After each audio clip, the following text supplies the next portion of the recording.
قال الله تبارك وتعالى في محكم كتابه الكريم أعوذ بالله من الشيطان الرجيم بسم الله الرحمن الرحيم من عمل صالحا من ذكر أو أنثى وهو مؤمن فلنحيينه حياة طيبة ولنجزينهم أجرهم بأنهم ما كانوا يعملون.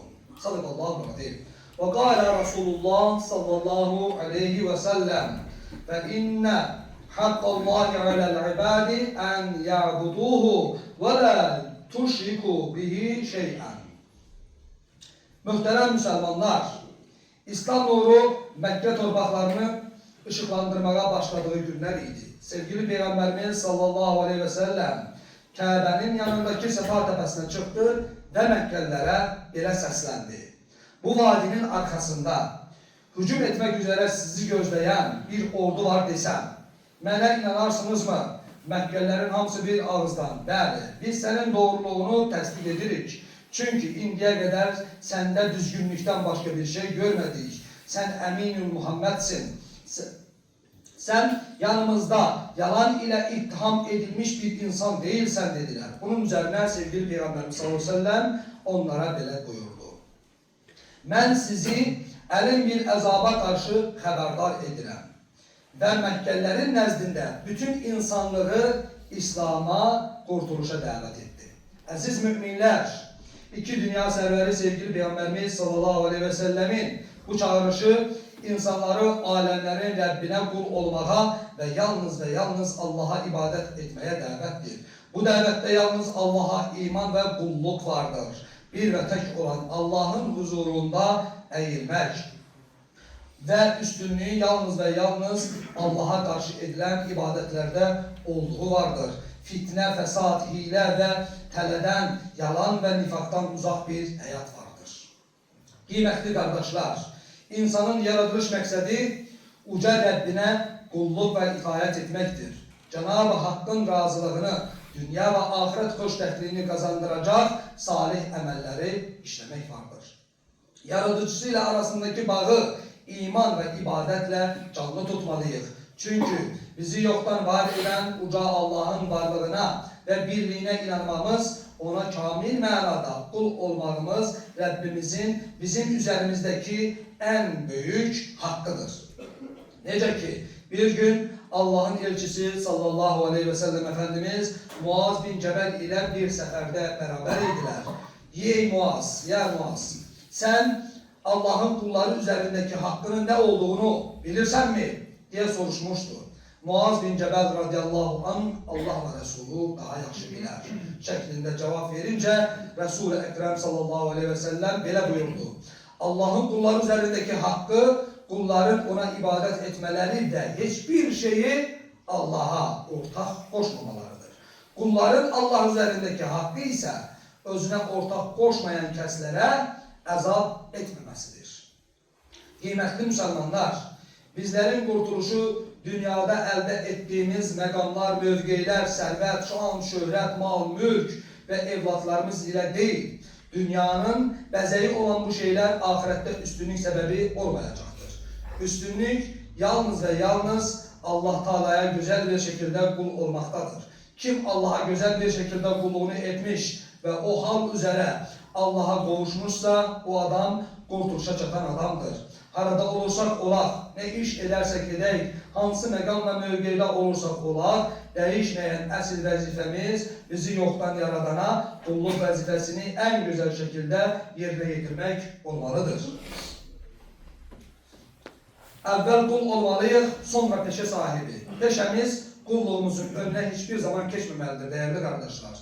Dünyasının abadlığı için bir peşe elde etmek uğruna çekilen çetinliklerin neçəsini insan ebedi hayatını abadlık için lazım olan kulluk peşesini öğrenmeye xərcləyir ki. Değerli kardeşler, cahiliyenin dünya görüşüyle hayata bakıp tek hayatlı olan insanlar daha küçük yaşlardan itibaren uşaqlarımıza dünyavi hedefler göstererek küçük balalarımıza böyüyünce ne olacaksan diye soruşurlar. Bu suala hemşe dünyavi peşelerden bəhs edərlər. Belə olunca da hiçbir uşaq çıxıb mən Rəbbimə yaxşı bir qul olacağım, sonra da halalından qazanacağım cavabını verməz. Çünkü bu ona öğretilmemiştir. Bu şekilde büyüyen genç layıkınca Allah'tan korkmaz. Edepten, heyadan, əxlaqdan məhrum böyüyer. Ona böyüyəndə ne olacaksan yön çizen atasına, anasına İslam'ın gösterdiği şekilde hakkını vermez. Beləliklə belə bir gəncin cəmiyyətə bir faydası da dokunmaz. Kıymetli müminler, Müslüman yalnız Allah'a teslim olan şəxs demektir. Uca Allah'ın kitabı olan Kur'an'da ne buyurduysa Müslüman ona teslim olmalıdır. Halbuki zamanımızda birçoklarını müxtəlif bəhanələr ileri sürerek Allah'tan başkalarına teslim olduklarını görmekteyiz. Çok yaxşı bilək ki günümüzün insanlarının amma lakin indi sabah sonra kimi müxtəlif bahane sözleriyle başlayan bahanelerinin hiçbir etibarlılığı yoktur. Değerli kardeşler, kullar olarak bizlerin etmesi lazım olan şey Rabbimizin emirlerini eşitlikte kulluğun gereğini yerine getirmeliyiz. Bu günün insanları kimlerin emirlerini dinlemirler ki? Məktəbdə müəllimlərin emirlerini dinleyirik. Əsgərlikdə komandirin, iş yerində isə patronların. Özünü yaradanı dinlemirdik. Bahaneler getirerek vaxtım yoktur, imkanım yoktur. Özüne bir sıra ünvanlar veren insanlara karşı itaatkar, ancak özüne ilahi kanunlar koyan, alemlerin Rabbi olan Allah'a karşı ise isyankarıq. Bu büyük bir ziddiyettir. Kul Allah'ın emirleriyle kulların emirleri zid düşerse ilk sırada Allah'ın emirlerini etmelidir. Allah'ın emirlerinin yerine kulların emirlerini Allah'ın emirleriymiş kimi dinleyip onlara itaat ederse dilde Allah'ın kulu olduğunu edip de emellerde itaat edenlerin kulu sayılmaktadır. Unutmamalıyız ki kulluk itaati ve itaat edilene sevgini talep edir. Aziz müminler, uca kitabımız Kur'an-ı Kerim'de bile buyurulur. Kişi veya kadınlardan mümin olarak kim yaxşı işler görerse, salih emel işleyerse ona mütlak bunun karşılığı verilecektir. Onları ettikleri emellerin en güzeliyle mükafatlandıracağız.